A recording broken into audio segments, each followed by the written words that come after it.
Canucks sweep their way through the New York metropolitan area, beating the Islanders 4-1. We're breaking it down now. This is Rink Wide Vancouver.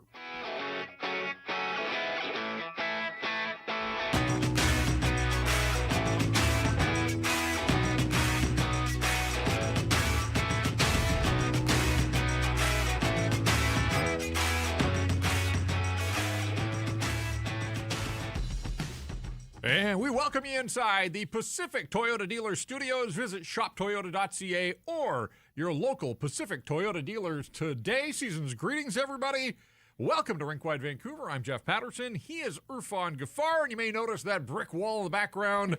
It's up in honor of Thatcher Demko. We thought he was going to pitch a second straight shutout, but Anders Lee had other ideas late in the hockey game. But shutouts, doesn't matter. It's all about the victories or something like that for the Vancouver Canucks. The unstoppable Vancouver Canucks all of a sudden took down the Devils, took down the Rangers, and tonight they had the Islanders in their sights and ended up beating them by a score of 4-1. So, cruising through the New Jersey, New York area, 3 for 3 on this road trip, 3 for 3 since they dealt the captain to the Minnesota Wild.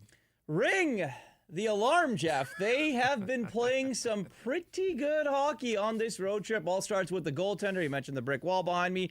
Thatcher Demko has found his game. He looks back. Team looks good. What about Kiefer Sherwood? Oof. Yeah, stock price going through the roof here as the NHL trade deadline or holiday freeze is essentially upon us. You would think Jim Rutherford's phone would be ringing off the hook here in the dying hours before the holiday freeze. Everybody trying to get their hands on Kiefer Sherwood, who scores goals 14, 15, and 16 into the empty net. Yeah, the hat trick is second of the season to go along with a pair of 2-goal games. What a year, what a first half of the season it has been for Kiefer Sherwood. Ups his team-leading total now to 16 on the season, and a second hattie for him.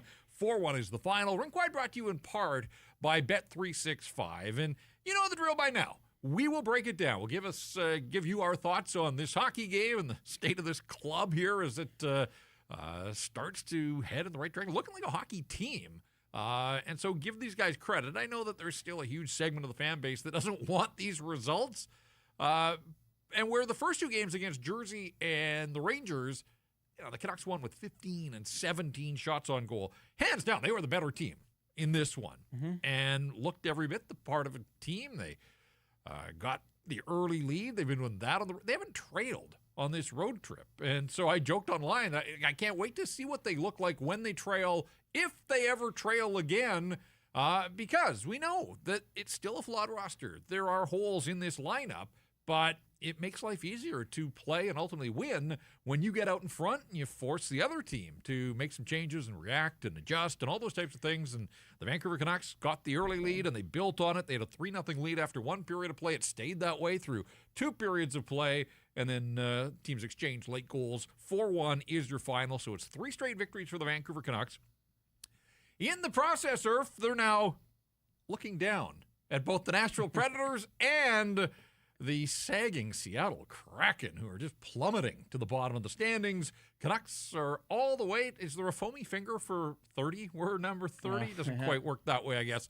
But that's where they find themselves. They move past the Preds and the Kraken. They are in the 30th spot with 31 points now, up to 14, 7, and 3 on the season. So we'll continue to break this down. We'll give you our thoughts, but hey, we want to hear from you as well. We're fully interactive here on Rink Wide, so bring it with a super chat. Our charity partner all season, the BC Mental Health Foundation, changing the face of mental health and addiction by supporting breakthroughs in care, public understanding, research, and knowledge exchange. And you know how this works. A super chat with a small donation gets you right to the top of the queue. We will read your thoughts, your comments, your questions for us here on Rink Wide. And again, it is the season of giving, so keep that in mind and hit us up with some super chats here.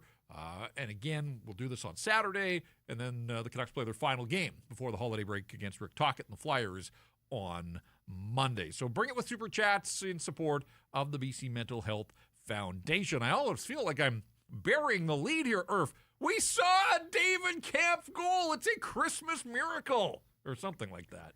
Yeah, I think we talked about this when he was acquired here. Went about a week and a bit without a goal or a point. You said, how long is it going to take before he scores his first goal? I've been asking you, will there be a point before Christmas? I think the bet was is Lucas Reichel going to be back in the lineup, or is David Kampf going to score? Lucas Reichel is in the lineup for the Abbotsford Canucks, as they're playing down in the farm. And David Kampf, yeah, good for him. I mean, you look at everything that has happened, and he's been a guy where we look at it and say it's kind of the David Kampf experience. You know, he's been decent in the faceoff circle. He's played well when needed to, but he's not going to be a guy that scores. He's not going to be a guy that goes in and is going to get you 20 goals. He's just not that guy. He's not built like that, and that's to no fault of David Kampf's at all. This is just who he is as a hockey player, but great for him. It must feel really good for him, but more impressive thing for me, Jeff, on this entire road trip, outscored their opponents 9-2. Yeah. And obviously in very large part to goaltending, because Thatcher Demko has played so well this far,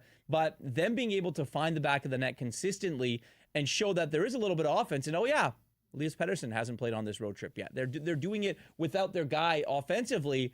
And you and I can sit here and talk about it. Chat's going nuts about it. This team is completely different without Quinn Hughes. 100% completely different without Quinn Hughes. For the better or for worse, well, you can say whatever the hell you want. This team looks more together. I really do believe that than they have in past weeks. And it kind of reminds me of the JT Miller trade a little bit, in a sense where that dark cloud hanging over the team's gone. Play freely. Now, there's nothing really that is bothering you anymore. There's no cloud in the sky. Yeah, okay, Kiefer Sherwood might get traded and this might be after and you're down the lineup. But for what you are right now as a team, get the axe out, celebrate, because you won another game. I'm thinking that Kiefer Sherwood is getting the battle axe after this one. David Kampf maybe thought he was going to get it when it was 1-0, and then Kiefer Sherwood went to town. And I'm with you, and people that have watched and listened to us know we have talked about, and this isn't to diminish anything that Quinn Hughes did in his time here, but this group deferred to the guy way too much. And you take him out of the equation, that's where I agree with you. They're not always looking for 43. They're making plays on their own. They're doing things. And David Kampf's goal to open the scoring, and again, Canucks have opened the scoring the first period, the first half of the first period, in all three of the games here to start this road trip. So you get this lead, and we're showing it here, the finish on the goal. If it went back a little further, it was chaos in the Islanders' end. Scott Mayfield and Adam Boquist each had an opportunity, puck clearly on their stick, and it was like a grenade. But credit to Jake DeBrusk, applying the pressure. David Kampf as well, and then Kampf goes to the front of the net. Puck generally doesn't follow that guy around, but it found him, and he scores his first goal. I had to go back and look. March 25th. Now, that seems like a long time ago, and in real time it is. Of course, he hadn't been in the National Hockey League till the middle of November, so I think it's a total of 18 games, but still has to feel good. I know he's not there to score goals, but it's the NHL. You're out there, you're playing 18 minutes. Like, he's getting a ton of ice time, and things hadn't gone his way offensively, but they do here. He opens the scoring, his first of the year, 8:55. That put the Canucks in front, and then it was just 2 minutes later, Kiefer Sherwood with his first of 3 on the night. Matthew Schaefer having an incredible season. And again, I was drawn to him throughout this game. He's just a beautiful skater. You got to remind yourself, he's 18 years of age. He hasn't made many mistakes, but he did on Kiefer Sherwood's first goal.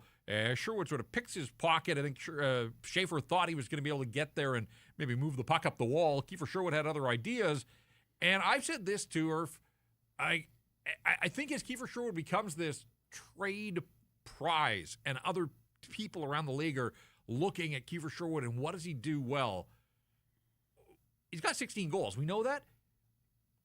His shot is sneaky good. Yeah. Like, we've seen him score with that wrist shot a number of times. I'd have to go back and break down all of his goals, but we've seen that goal a number of times. Leans into it. It's precise. He picks his spot, and he wired it. And so not surprised that he scored there. I think Schaefer was a little surprised that he didn't win the puck battle just because the kid's got the Midas touch. Like, everything has gone his way, but it didn't on that one, and that got Kiefer Sherwood into the game. And then Sherwood's second goal at 15:47 of the first period makes it 3-0.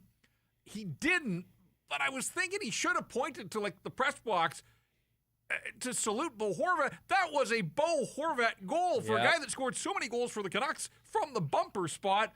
Kiefer Sherwood taking, I mean, he's a right-handed shot, so it's the other side, but that looked a lot like Bo Horvat, who wasn't in the Islanders lineup tonight. Well, and the puck kind of came from behind him as well. Yep. You had to be ready for it. But here's the thing about Kiefer Sherwood. Effort, tenacity, heart, grit, heavy. These are the type of words when you look at Kiefer Sherwood and you look at his game. You don't really hear hands. You don't really hear he's got a wicked shot. He's got a good release. You don't really hear that when you're talking about Kiefer Sherwood. Well, you have to now. It's hard to diminish because you just mentioned 16 goals on this season.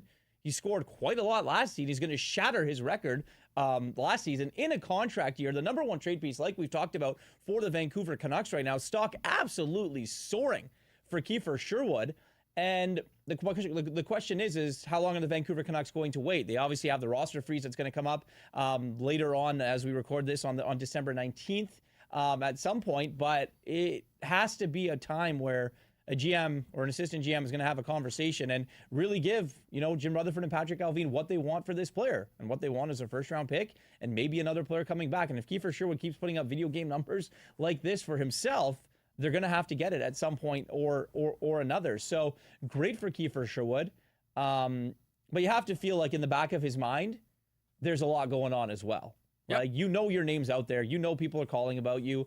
His agents are definitely trying to handle it, very well with him. And credit to him. Noise is going around. He goes out, plays well, scores a hat trick here on Long Island, helping his team win hockey games. There are a lot of people out here that don't want to see the Vancouver Canucks win hockey games right now, and rightfully so. You look at the draft picks, you look at where they are in the standings. There are a lot of guys, about 20-something, maybe a little bit more than that want to see the Canucks win every game, and those are the guys in that dressing room. You can't tell them anything about that. A bunch of super chats coming in. Keep them coming. This one from Prime Killer says, success or failure if Canucks make the playoffs? I had people in my timeline starting to live in this parallel universe pulling for the Canucks to meet Quinn Hughes and the Minnesota Wild in the first round of the playoffs. A lot would have to happen for that to actually occur. I don't think we should talk about playoffs right now. It's 3 wins. Yeah. That's all it is. I don't think we should talk about playoffs. They're 30th. So, yeah, I'm with you. I think we'll hold off on the postseason discussion. Cam in the Valley says, can we talk about the edgy Demko interview? I haven't seen it. We were on the show as he was being interviewed by Murph. Oh, I haven't seen quotes from it just yet. Hopefully we can maybe get that. A lot of Demko interviews seem to have a bit of an edge, so I'm not surprised, but I can't speak to this one. Brybeck says, do you think they're showcasing Demko for a trade, or do you think he asked them to play to try to make Team USA? Look, we talked about yes to all of we talked about this last show, Jeff. The USA might be a little bit of a stretch, Team USA. Yeah. I mean, look, Billy Guerin's going to look at it and can't help but notice it for sure. He's almost had 2 shutouts, almost had back-to-back shutouts. Mike Sullivan, the coach of the Rangers, has coached Team Watch USA. Blanked them the other night. I think he's run out of runway when he missed a month here, but Connor Hellebuyck missed basically the same. Hellebuyck's going to be on that team, so who knows? There's still enough time here. They're going to announce the Olympic roster. Canada's doing it on New Year's Eve. I think the U.S. is doing it a couple days after the New Year. But, we'll see. I think it's unlikely, but if he goes on an absolute bender here between now and the end of the calendar year, the other part, are they showcasing him? He came off he played 4 games in 9 nights. It's the first time he's started 4 straight. I had to look this up since January, so it's almost been a year. But people talk about the workload. You can look at the number of starts, but I think you have to look at the days in between. There's been 0 travel here this week. They've been they changed hotels for the game in Long Island, but they've been in the New York area. It's 4 starts in 9 nights. He wasn't terribly busy in 23 save shutout against the Rangers. The Devils didn't mount a ton of pressure. So, 4 straight starts when he's in a groove isn't an outrageous workload. And we know he's not going to play against Boston on Saturday. Whoa. Adam Foote's already on the record saying Kevin Lankinen is going to get a start. So, I don't know. I don't think they're overworking him. I don't think they're showcasing him. I think they're just going with a legitimate number 1 who's playing well and delivering victories for them. Well, and I also think for Thatcher Demko, when you look at the whole situation, for him, I think the biggest thing is, you mentioned the starts. The showcase thing for me is Adam Foote is going to put out a lineup that gives him the best chance to win a hockey game every single night. And if your goaltender, who is supposed to be your number one goaltender, your ace, is playing that well every single night, how do you not put him in net? If it's going to be a showcase, fans or general managers have to watch hockey games, because if Thatcher Demko is at his best, then most people are probably going to watch him and basically say that, okay, well, we definitely have to take a shot at him. If he is feeling good and he's playing at his best, he's one of the best goaltenders in this league. I'm being distracted by the bachelorette party that's looking in our glass window here at the Toyota dealer studio downtown. So we have a live studio audience. And the boss is here too. Hi to everybody. That's true. Yes. No, I'm looking more out the window than at the boss.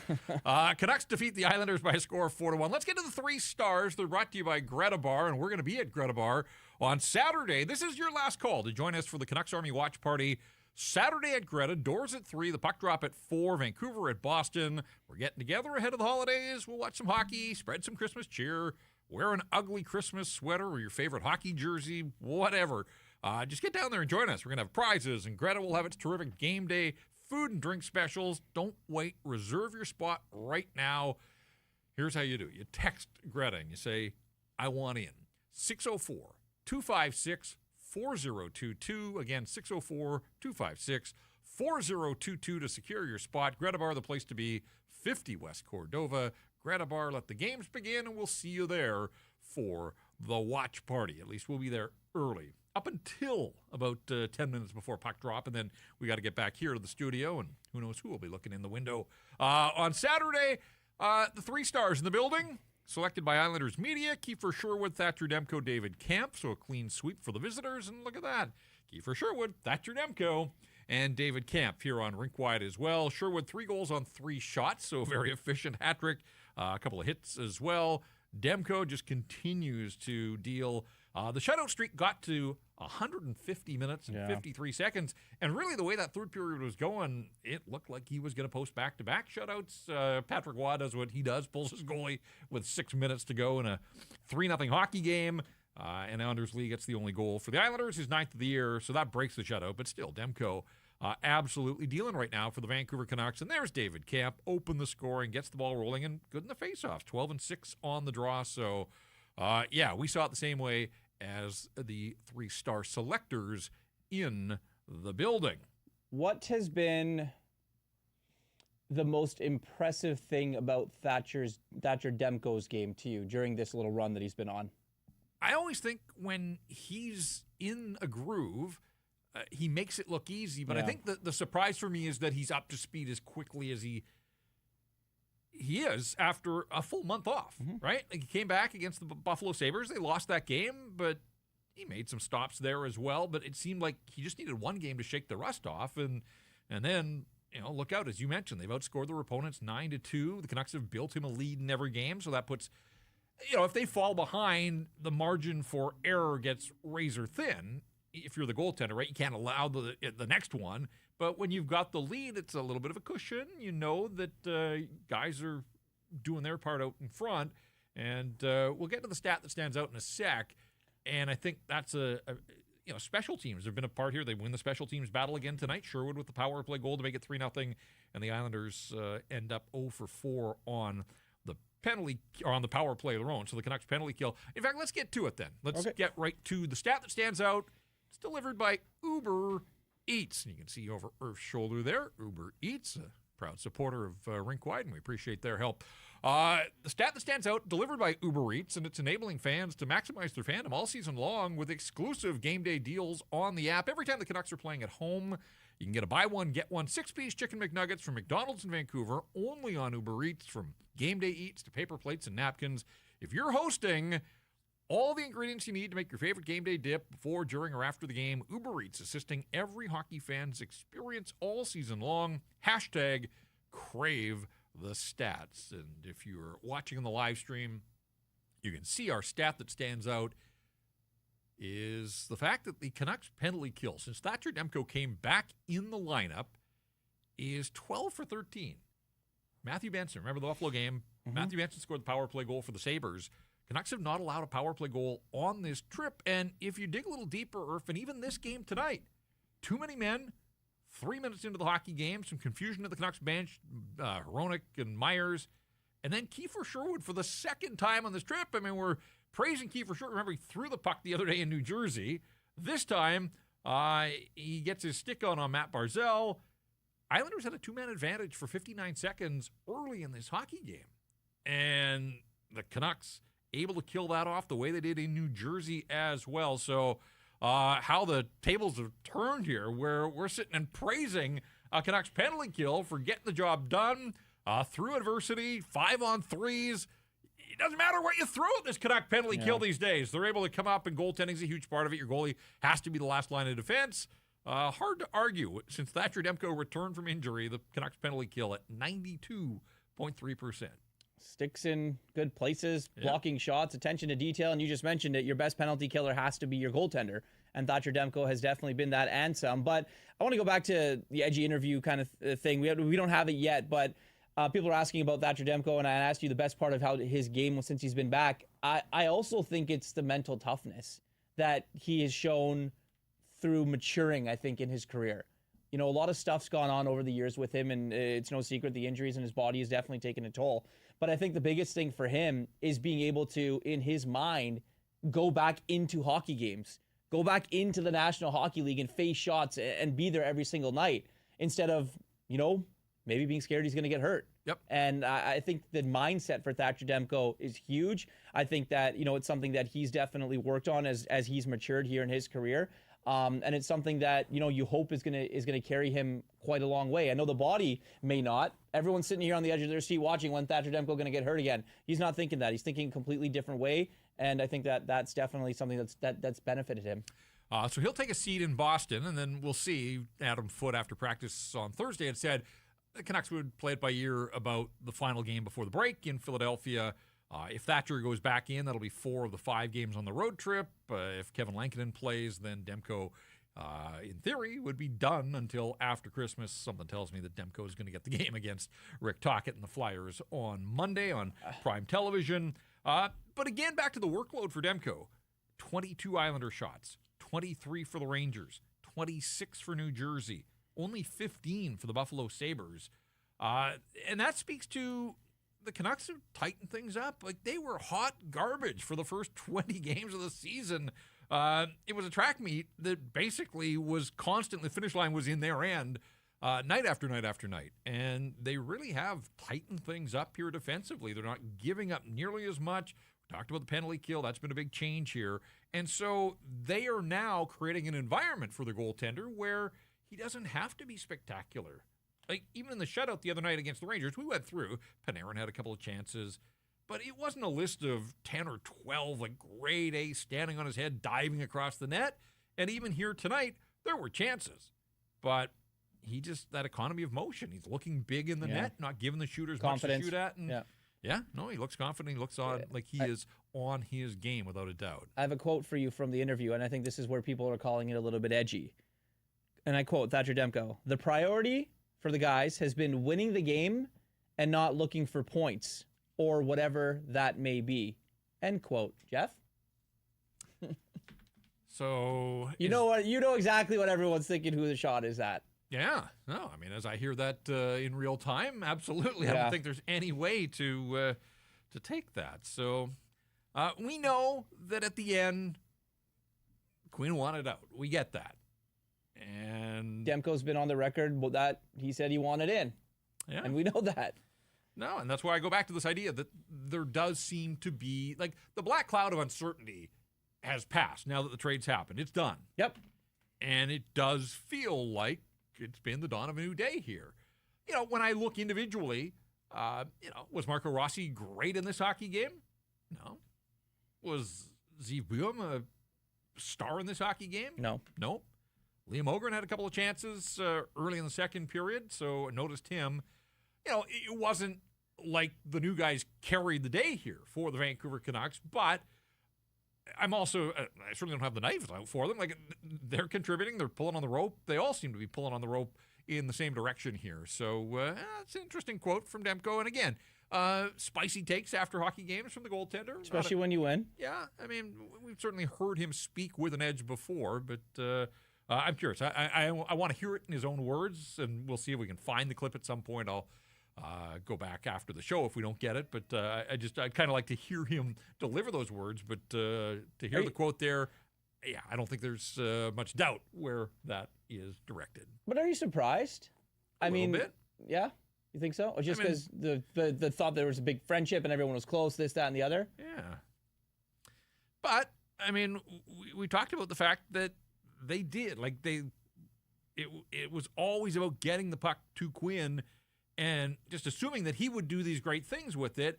Again, I make this point that, like, these guys all got to the National Hockey League because they're incredible players in their own right. Yeah. And maybe it's fair to expect a little bit more from each of them individually rather than constantly having to run both your power play, but even 5-on-5 through one incredibly talented individual. This segment of Rink Wide presented by the Pacific Toyota dealers and the Toyota Prius plug-in hybrid. It's a no-compromise approach to electric vehicles that offers the best of both worlds. You can drive up to 72 kilometers on battery alone. That's enough to get you from downtown to the rink to the grocery store and then home to recharge. It seamlessly transitions from electric mode to the gas engine for a combined range of 962 kilometers. I think that's how many goals Kiefer Sherwood's going to finish with this season. No sacrifices when it comes to horsepower or style with its sleek, low, wide exterior and sophisticated interior, and it's loaded with all that tech that's actually easy to use. And right now, you can lease a 2026 Prius plug-in hybrid SE from $109 weekly at 3.99% APR for 64 months. With $3,300 down, visit shoptoyota.ca or your local Pacific Toyota dealer today. I had someone message me from very tapped in with the New York Islanders, said that was by far Matthew Schaefer's worst game as a member of the New York Islanders. Which is saying something because we talked about the miscue, but he took the penalty on Connor Garland in the second period, and then he stepped out of the penalty box. And I remember that sequence. He takes the puck down the left wing, cuts hard to the net, doesn't score, and I think he thought he had fouled. He kind of punched the glass in frustration, but the puck stayed in the zone. He had to get back in the play and carry on. And then he came around the faceoff dot and had his stick up for a one-timer for about 7 seconds, and no one was feeding them the puck. Guy's 18 years old. Of course. And we're talking about him possibly making his way on its Olympic team. I don't know if it's going to happen, but just a beautifully gifted skater. And fun to watch. We won't see him a whole lot in the East, but the Islanders do still have to come through Vancouver later. They'll do that in the middle of January, so we'll get our first look at him here in person. This from the chat, King797. Love seeing Filip Hronek play without Hughes. He's too good a defenseman to just be deferring the puck to another D-man all the time, and that kind of goes back to what we said. It does feel like an opportunity for Phil Hronek here to spread his wings just a little bit more and assert himself. Another busy night for him, plays 24 minutes and 11 seconds. He's in on 2 of the 4 goals, so picking up points as he goes here. The one thing I'd like to see is more shots from Phil Hronek. Only one shot attempt, and we know that the guy can whistle a puck. Without Quinn now, you'd think the puck would be on his stick a little bit more in shooting positions. Marcus Pettersson led all Canucks skaters, playing 25 minutes and 20 seconds. So he's been elevated into that Quinn spot with Hronek, and so not a surprise to see him up over 25 minutes. Well, that's what I was going to that's the player I wanted to ask you about, because Marcus Pettersson getting elevated minutes. Marcus Pettersson hasn't had a great season here so far as a member of the Vancouver Canucks. The Canucks have won the last 3 games in New York, obviously, and you look at Marcus Pettersson's game, I don't want to say it's elevated, but we're not talking about Marcus Pettersson for the wrong reason. So Filip Hronek, being such a good defender and playing some of his best hockey of his career right now, is now making Marcus Pettersson play a little bit better. Right. And with all due respect to Tyler Myers, getting Pettersson away from Myers, those two, it hasn't worked. It didn't work. But so you take Pettersson away from Tyler Myers, now you play with Filip Hronek, all of a sudden there seems to be a better fit. He's insulated by Hronek, who's solid at both ends of the ice here. And you're right, it seems to be working. The underlying numbers would support that as well. When I look at Marcus Pettersson on the night, the shots on goal were 7-4 in favor of the Canucks. At 5-on-5, no blood either way. Wasn't on the ice for. Well, he was on the ice for. He got an assist on the Sherwood goal. I wonder if he had changed. Like, did he make the pass to Kane and get off the ice? Because he's +1. But anyways, we'll have to go back, double check on the numbers there. But yeah, I mean, I would say that of all the Canucks right now in the early returns on the Quinn Hughes deal, it does feel like Marcus Pettersson getting an opportunity to play a little bit more, but with a different partner.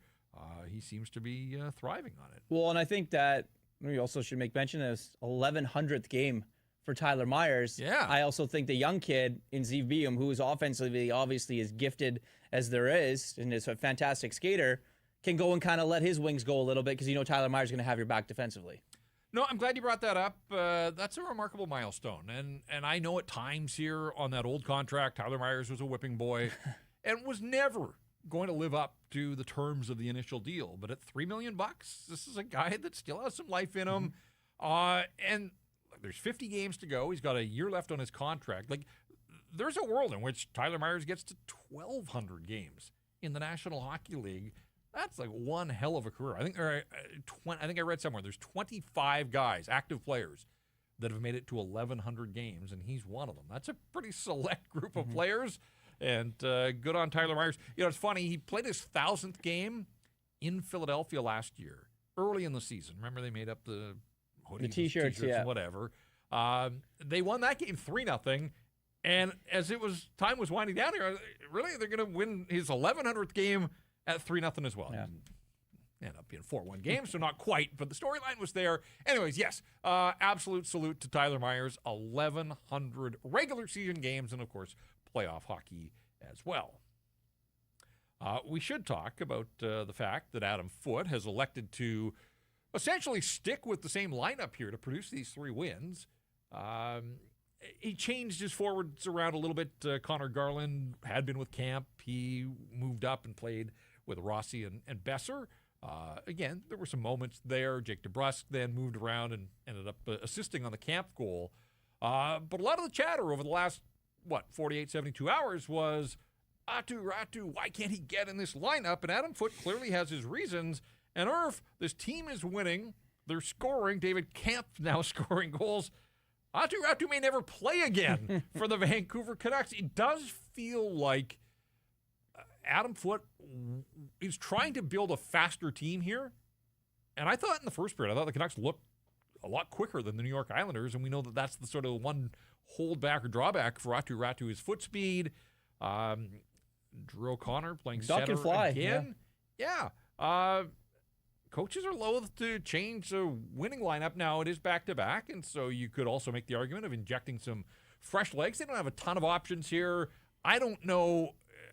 Elias Pettersson practiced, but didn't play, and Adam Foote sort of cryptically said on Thursday, well, if he's not playing on Friday, he probably won't play on Saturday, which would tell you they already know that EP40 is not going to be in the lineup against the Boston Bruins. Is he going to play in Philly, or is this going to turn into like a almost 4-week injury that it's hard to know what's going on there. He's on the trip. He's been skating. I think he skated this morning with Kevin Lankinen, but not expecting Elias Pettersson to play.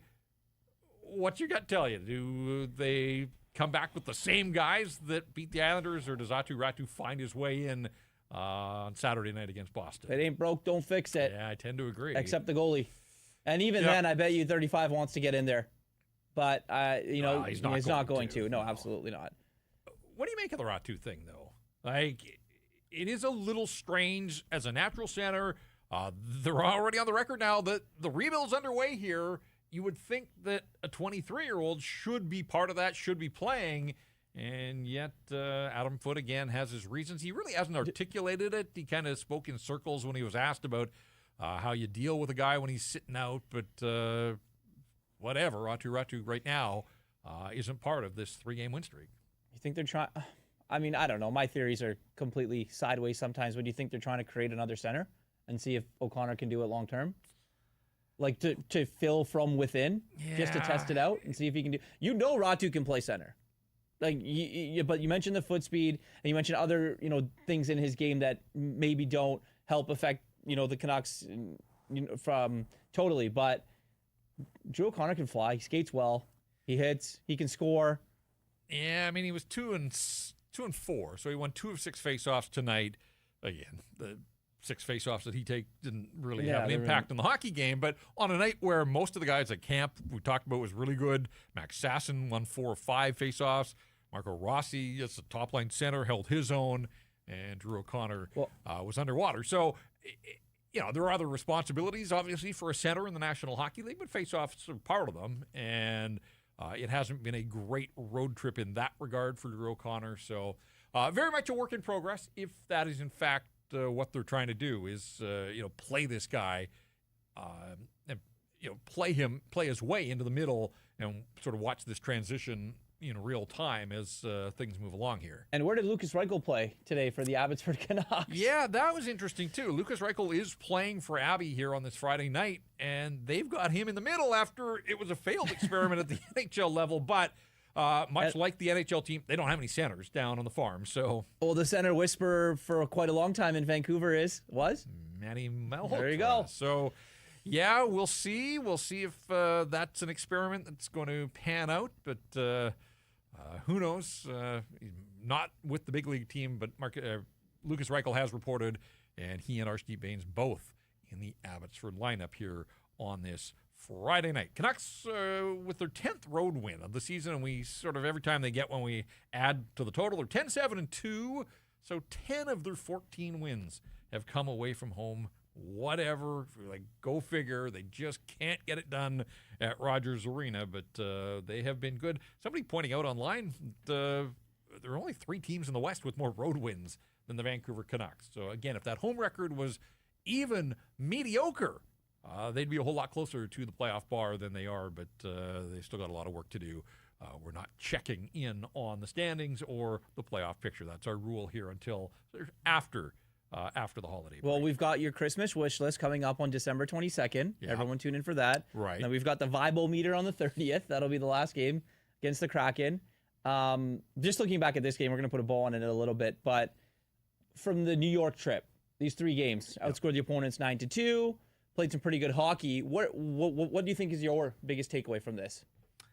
I would say just vibes are back after the trade. But also spread scoring. Now, tonight it was one guy, but for David Kampf to get a goal, for Liam Ogren the other night, Zeev Buem stepping in and scoring in his debut. You remember at the start of the season, that was one of the things, like, why did the Canucks have a bunch of wins? Because Kiefer Sherwood had 9 goals in October, and Drew O'Connor was their leading goal scorer in November.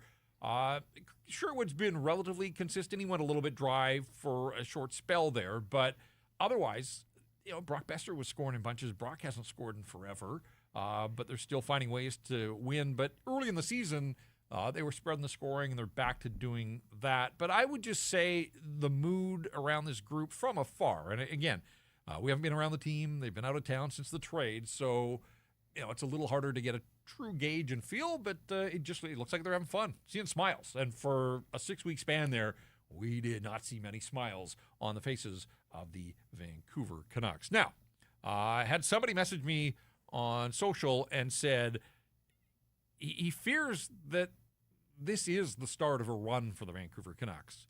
And he said, look at the schedule. He said, just look at the schedule between now and the Olympic break. And we won't go through it game by game, but there is a point to be made here. Like, there's a steady stream of Philadelphia, Seattle. They come home, then they go back on the road. Buffalo, Detroit, Toronto, Ottawa, Columbus. They're not seeing the best teams in the National Hockey League really between now and the All-Star break or the Olympic break. I countered, I think it's Lawai is his name on X, and I said, yeah, but part of the problem is they've got an 8-game homestand. They don't win at home. And he said, oh, you watch. They're going to get on this run, and then they're going to figure it out at home as well. I'm not buying what you're selling, but I do agree that when I look at their schedule here, they don't see Colorado for a while. They don't see Dallas for a while. They don't see Vegas for a while. there are teams that are sort of in their tax bracket here. So for the people that want the bottom to fall out, the schedule between now and the Olympic break isn't, it's not an absolute gauntlet for the Vancouver Canucks to run. Well, it's an 82-game season. Teams are going to go on runs. The Canucks are have games where they don't play well, and we've seen that already. The Canucks are going to have games where they do play well, and we're in the middle of that right now, backed by the play of their goaltender. And getting contributions, like you just mentioned, Jeff, from everyone in the lineup. And I think when you look at that, it's good vibes, right? The coach is coaching the team's playing well, the team feels good about its game, and they're going to look ahead at the schedule and be like, okay, can we go on a little run here? Can we beat Boston? Can we beat Philly? Can we beat, these other teams or the Seattle Kraken? Like that's a lowly team right now too. So very gettable games, like you just mentioned, the same tax bracket, but for the Vancouver Canucks, I think for them, of the past 6 weeks and everything that's gone on, to be able to go on this road trip, you pretty much are written off before you even do the trip without Quinn Hughes. Everyone's writing you off, saying you're not going to be a great team. You lost one of the best defensemen in the National Hockey League. They go and they shut a few people up, and I think that's where Thatcher Demko kind of stands there with Murph, does the interview, and he's proud. He's proud of the guys, and he did say that. The Canucks posted a video after the last win. He had the battle axe, and he said, "I'm proud of you guys. Let's kind of keep this up here." Have they posted the battle axe video yet? No, they haven't. They haven't posted the battle axe video. I don't think there's much doubt about that. I will say this about the Vancouver Canucks, that sweeping this New York, New Jersey run, and again, like the Devils and the Rangers, Devils without Jack Hughes, and they were missing a bunch of pieces. The Rangers can't win at home. Islanders without Bo Horvat.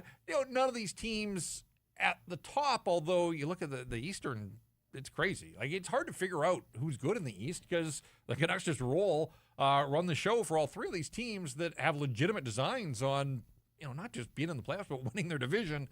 So I'm a little confused what to make of some of these Eastern Division teams. That said, you say, okay, well, they just swept Jersey and the two New York teams. They did it 2 years ago as well. Remember when they stormed? They started a road trip in St. Louis, and then they went New Jersey and the Rangers and the Islanders, and then they went to Pittsburgh, and Petey had 4 points on 4 goals, including the overtime winner. Those were the days. He was the player of the month for that January, just 2 years ago. When's the last time this team won 3 games in a row? You got to go back quite some time. So good point, because it's the second time it's happened. Also on the road, Dallas, Chicago, Washington at the start of that 5-game road trip early, and then Washington. They're missing Brock in Washington, Hedl got hurt. Yeah, Hedl got hurt, Bluger, Lecker-Mackey. Oh, yeah, that was bad. But that 3-game win streak, the Chicago game in the shootout, it's taken them basically till Christmas to win 3 consecutive games in regulation. Think about that. They're 34 games into the season, and this is the first time that they have rattled off 3 straight wins where their opponents don't take any sort of consolation prize. I mean, good for them, to be honest. I think that just going back to the point about the Quinn Hughes and Pettersson being hurt and things like that, and everyone wants this team to lose and tank. Everyone does. And the fact that they're going out and playing hockey games where structure kind of looks there, systems kind of looks there, they look like a team that, is playing really, really, really together. So in the sense that they're doing that is great for them. Canucks will be in Boston tomorrow. We'll talk about the Bruins here in a sec. Also want to remind you, and we do this on every program, follow us on our socials, all of our socials, but particularly make a point of subscribing to the Rink Wide YouTube channel. Rink Wide's always been your go-to post-game live stream and podcast, but this season we've branched out a little. We post a whole bunch more from practices and game day content, videos and player scrums. Got our practice reports when they practice at home. Won't do that now until after Christmas here. So hit subscribe, set your notifications so that you do not miss a thing. Relatively quiet night in the National Hockey League, and the Canucks among the early games, so there's still action going into the night on Friday, and then it's a busy Saturday, which leads us to our Bet365 line of the night. Irf, the floor is yours. What are you looking at on the out-of-town scoreboard?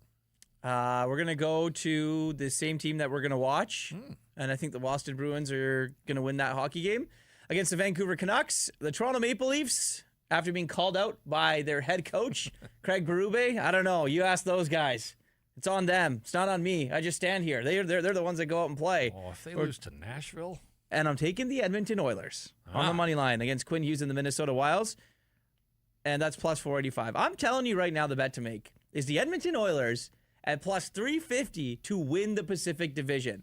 They have the easiest schedule remaining among all teams in the National Hockey League, and Connor and Leon are going to go absolutely nuclear, and they have been in the past couple of weeks. So go and do that if you really want. There's definitely some good odds there. Obviously, that's what I really think about the Edmonton Oilers, that they're going to take this division. I think that the bottom's going to fall out here on the Anaheim Ducks. They're going to come back to reality. We'll see what happens with the Vegas Golden Knights, obviously, but the Oilers to win the division at plus 390 is excellent as well. So whatever your bet's never ordinary. Bet365. Download the app. Get it on the game. Use code NATION. Bet365 must be 19 or older. Please play responsibly. Calvin Pickard going to lead the Oilers to the top of the... Everybody's sort of waiting to see Tristan Jarry sent home off the road, injured. So we'll see where things go there. And I think the thing with the Oilers is with the way 97 and 29 are going right now, they can probably outscore a lot of their problems. Fair enough. They have used that playbook a lot. Should note, if you're interested, Edmonton and Minnesota, that's a noon start on Saturday Pacific time. So Canucks are early at 4, but this is really early. This is sort of a lunchtime start. Quinn Hughes and the Minnesota Wild against 97 and 29. All right, the Canucks are into Boston. McDavid had his way. Scored a nice shorthanded goal against the Bruins. So the Bruins are coming off a loss. They had the day off, and then they'll be ready to go against the Canucks, who are going back-to-back here. And we'll see what the Canucks have left in the tank for the fourth game on the 5-game road trip. Bruins are an interesting team. They're 20 and 15, so more wins than losses. Only team in the league without an overtime or shootout loss. Like, their record is 20 and 15. That's it. There's nothing in that third column. We'll see how long that goes. They're 6-0 in games that have been decided beyond regulation time. 12 and 6 on home ice. They've won 5 of their last 7, even though they lost to the Oilers. And of course, when you talk about the Boston Bruins, you have to talk about Morgan Geekie, who is second in the NHL with 24 goals. Oh yeah, he's also got the hardest shot on record in the league this season at 103.3 miles per hour. So the guy can fire the puck. He's scoring some of David Pasternak's goals because Paster only has 13. Well, I thought you were going to say that when you talk about the Boston Bruins, you have to talk about Nikita Zadorov. Well, you do. And when you talk about him, you got to talk about penalties because he's taken more minor penalties than anybody in the National Hockey League. Bruins as a team are the most penalized team. So the Canucks won the special teams battle here against the New York Islanders. We'll see if they can get their power play going again if the Bruins continue to run into penalty problems. But if the Canucks on the back-to-back take penalties, look out. Bruins have the 4th best power play in the NHL, clicking at 25.7%. So they know how to put the puck in the net when they've got the man advantage. And with Geekie doing his thing and Pasta, they're the 7th highest scoring team in the National Hockey League. And Kevin Lankinen hasn't played in almost 2 weeks. He hasn't won since that crazy comeback in Tampa almost a month ago. He's 0-5-1 in his last 6. So where Thatcher Demko's in a groove, it's an opposite story. I'm kind of curious to see what Kevin Lankinen looks like. Hasn't played since the 4-0 Detroit loss here on home ice. And a little rust built up. We shall see. We'll see how the team plays in front of him. They're playing well in front of Demko. Will they do the same for Kevin Lankinen against the Boston Bruins? I think one of the biggest things for Kevin Lankinen, you mentioned not playing in 2 weeks, was getting Thatcher Demko back in the fold, not only on the ice, but off the ice too. As remember, Adam Foote said after one of the games that Kevin Lankinen was going through some stuff off the ice. He's really been feeling it. So for his game mentally, you have your ace back, you have your partner, you know who your backup's going to be, if it's going to be you or you're going to be starting. So he knew when he was going to play. Hopefully he got his mind and body ready to go tomorrow. Jason in the chat says, I wonder how pissed off Patrick Waugh was behind closed doors after losing to Adam Foote for the first time. Of course, teammates in Colorado, Stanley Cup winners, not once but twice in Colorado. And so, Adam Foote wins the battle of the former Colorado Avalanche Stanley Cup winners behind their respective benches. My sense is that Patrick Waugh is going to be pissed off at his team, whether it's behind closed doors or out in public. I don't think he'll be happy with the way they played in this one. And, they've had a nice season. Again, they're without Bo Horvat. They're going to get him back. I don't know if they'll get him back before Christmas. But you can't take those 19 goals out of the lineup and think that, it's easy.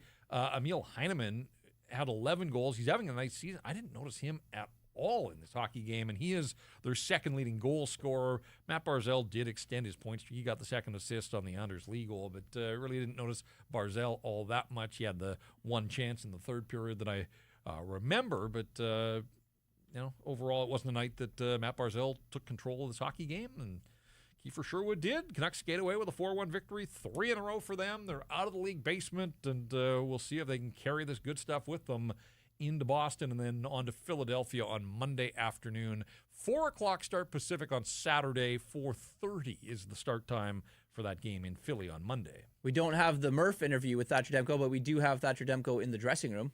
All right. Well, he has been the man of the moment, the man of the week, so why not? Let's hear from the Canucks netminder who makes 21 saves in the 4-1 victory over the Islanders. Here's Thatcher Demko, post-game. How would you assess their performance in this one? What did you see in front of you tonight?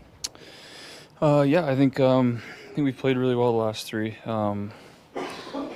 It's nice when each game kind of looks the same from our end. We've been looking for that consistency and kind of getting that identity going. So, another good game. Great to start the road trip with 3 straight, and look to get another one tomorrow. What are you seeing from Zeev in front of you specifically? Yeah, he skates like the wind. Really talented guy, really confident guy with the puck. Guy that wants to kind of command the play, and you need those guys. And he's stepped in. He's been great for us. With Tyler Myers, game 1,100 tonight, I know we celebrated game 1,000 last year, but just with maybe the loss of a captain and him kind of stepping up into more so of a leader role, what are you seeing from him, and how much can you appreciate Tyler Myers? He's been a leader since day one. I can't really, put into words what he means to me personally, and I'm sure there's a bunch of guys on our team that would say the same. I've learned so much from him off the ice. What it means to be a good father and good husband, and it's another great milestone for him. Well deserved. You start this trip on the heels of a big trade. 3 guys you have now seem to be doing a pretty good job. But you went 150 minutes plus without allowing a single goal on the road against 3 New York teams. What's the team's confidence level coming out of this? It should be high. I think just proving to ourselves that we know how to play the right way and that we can kind of turn it into a stretch of games, and it's not just a one-off when we play well. So, like I said, we've been looking for that consistency all year, and be something we continue to look for. Thatcher, you're 9-1 in the city, I think, across a long stretch. What is it about this area? It's definitely not my style. A little too hectic for me at times, but it's surprising that I've kind of gotten the results that you mentioned there. But it's odd. There you go. Taking New York by storm, apparently. Didn't realize 9-1 in the New York area. So Good for him. Yeah, yep. He's a surfer by.